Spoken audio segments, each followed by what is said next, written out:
this group of amendments? 1 to 18.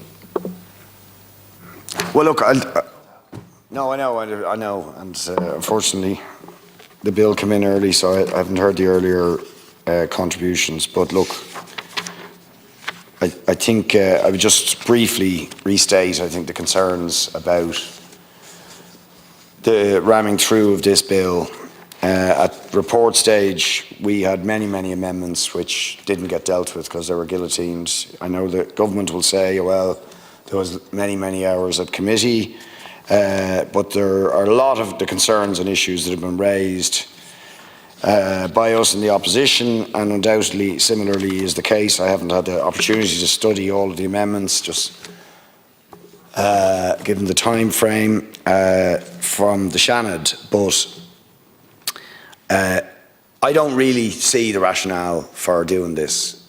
And I mean, it seems to me that the government are leaning on something of a myth about planning bottlenecks to justify a particular view of what we should do in the development area and in resolving the housing crisis, which really is serving the interests of the developers rather than actually going to assist us to deal with the crisis we're facing. I mean, I think a lot of the government's narrative, and I think underpinning the rationale behind this bill, is the notion that, you know, it's the planning system is responsible or significantly contributing to the housing crisis we're facing, and I just fundamentally reject that view. We don't, in order to solve the housing crisis, have to do away with proper public consultation, proper environmental impact assessment. They are not, in my opinion, the obstacles to resolving the housing crisis. Indeed, I was saying this to Gabriel McLough at the Finance Committee today, where he refers to, as often people do, they just repeat this mantra about planning bottlenecks. But actually, the evidence doesn't suggest that. There's a massive excess of planning permissions, which are way in excess of the actual commencements of developments.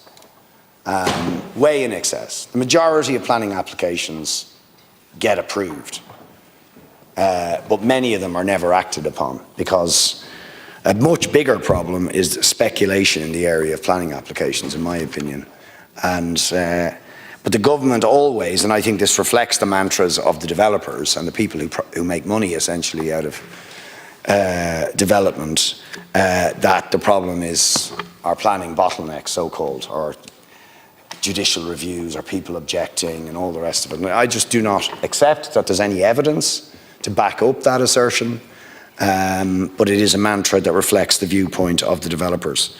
And I think the danger with all of this is that we're actually going to undermine the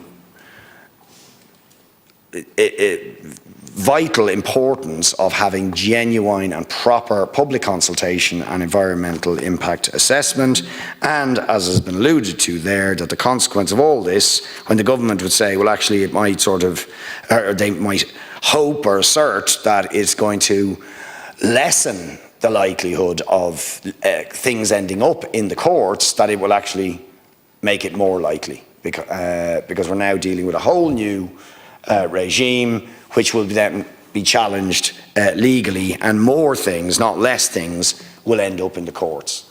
And I think that is very likely, and certainly people more expert in this area than me, that's precisely what they're asserting. We'll probably get on to the amendments about the LNGs again, but I think it's just really bad practice to bring in these LNG amendments at the last minute.